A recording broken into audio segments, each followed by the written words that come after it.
Friends, welcome to Nirvi cooking and tips అండి. ఈరోజు video వచ్చేసి ఎగ్ కట్లెట్ ఎలా తయారు చేసుకోవాలో చాలా ఈజీ మెథడ్లో పిల్లలకి ఈవినింగ్ టైం స్నాక్స్ కానీ చాలా బాగా యూజ్ అవుతుందండి. పెద్దవాళ్ళు కూడా చాలా ఇష్టంగా తినేస్తారు. చాలా యమ్మీగా చాలా టేస్టీగా ఉంటుంది. టమాటో కెచప్తో లేదా టమాటో సాస్తో డిప్ చేసుకొని తింటే చాలా అంటే చాలా టేస్టీగా ఉంటుందండి. డెఫినెట్గా ఒకసారి ట్రై చేసి చూడండి. దానికోసం నేను ఇక్కడ ఒక మీడియం సైజ్ పెద్దలపై ఒక పచ్చిమిర్చి తీసుకున్నానండి. మీరు కారం ఎక్కువ తింటే కనుక 2 పచ్చిమిర్చి తీసుకోవచ్చు. నేనైతే ఒక పచ్చిమిర్చి ఇలా సన్నగా ముక్కలు కట్ చేసి పెట్టుకున్నాను. అలాగే ఒక మీడియం సైజు పెద్దలపై కూడా తొక్కు తీసేసి ఇలా మధ్యలో కట్ చేసి సన్నగా వీలైనంత సన్నగా కట్ చేసుకోండి, బాగుంటుంది. ఇప్పుడు 2 బ్రెడ్ స్లైసెస్ తీసుకొని ఇలా వాటర్లో అటు ఇటు డిప్ చేసుకొని వాటర్ అంతా ఇలా పిండేసుకోవాలన్నమాట. ఇలా పిండేసుకున్న బ్రెడ్ని ఒక బౌల్లో తీసుకొని చిన్న చిన్న ముక్కలుగా కట్ చేసేసుకోవాలి. చిన్న చిన్న ముక్కలుగా తుంచుకోవాలండి. వాటర్ అనేది శుభ్రంగా పిండేసుకోండి.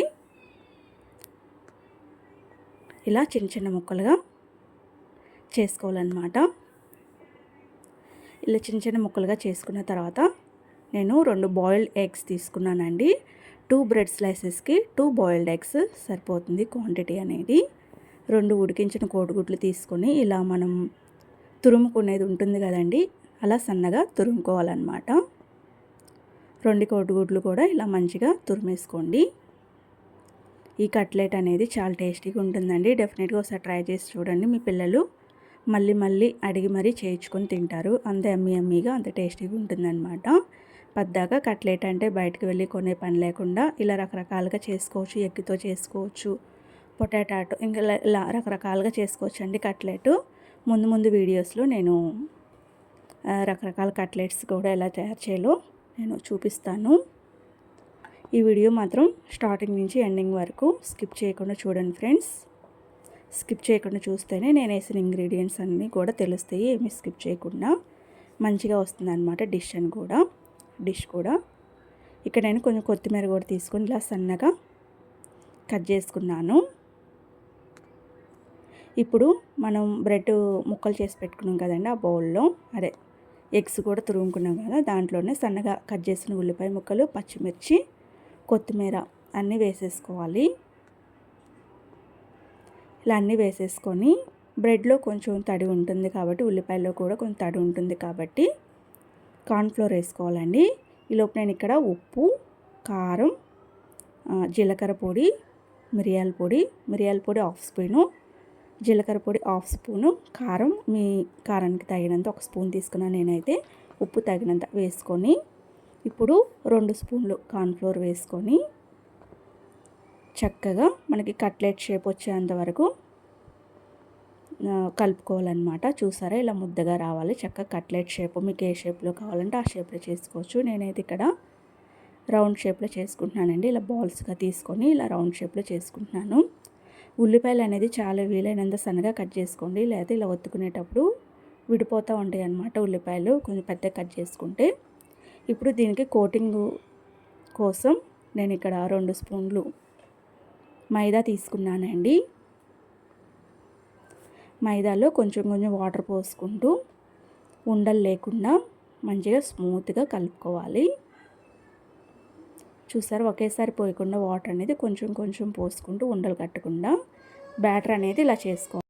బ్యాటర్ అనేది ఇలా ఉంటే సరిపోతుందండి. మరీ చిక్కగా ఉండొద్దు, అలానే మరీ పలుచగా ఉండొద్దు, మీడియంగా కలుపుకోండి. బ్రెడ్ క్రమ్స్ కూడా నేను రెడీ చేసి పెట్టుకున్నాను. బ్రెడ్ క్రమ్స్ అంటే ఏం లేదండి, బ్రెడ్కి 4 సైడ్స్ ఉంటాయి కదా బ్రౌన్ కలర్లో, మిక్సీ వేసుకొని పెట్టుకుంటే బ్రెడ్ క్రమ్స్ రెడీ అవుతాయి. ఇప్పుడు మనం ముందుగా రెడీ చేసుకున్న కట్లెట్స్ ఉన్నాయి కదండి, అవి ఇలా మైదా పిండిలో డిప్ చేసుకొని బ్రెడ్ క్రమ్స్లో ఇలా అత్తుకోవాలన్నమాట. ఇలా అత్తుకోవాలి చక్కగా, పిండి అనేది బయటికి రాకుండా ఇలా చక్కగా 2 వైపులా అద్దుకోవాలన్నమాట. ఇలా మిగతావన్నీ కూడా చేసుకొని ఒక ప్లేట్లోకి తీసుకోండి. చూసారా, నేను మిగతావి కూడా తీసుకొని ఒక ప్లేట్లో తీసుకున్నాను ఇవన్నీ. ఇప్పుడు షాలో ఫ్రై చేసుకుంటున్నానండి. నేను మరీ ఎక్కువ ఆయిల్ వేసుకొని డీప్ ఫ్రై చేసుకోవట్లేదు.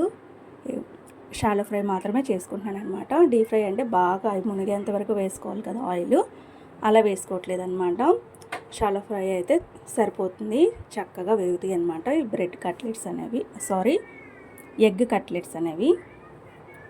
చూసారా, ఇలా రెండు వైపులా బ్రౌన్ కలర్లో వచ్చేంత వరకు చక్కగా రెండు వైపులా ఇలా బ్రౌన్ కలర్లో వచ్చేలాగా తిప్పుకొని వేయించుకోండి.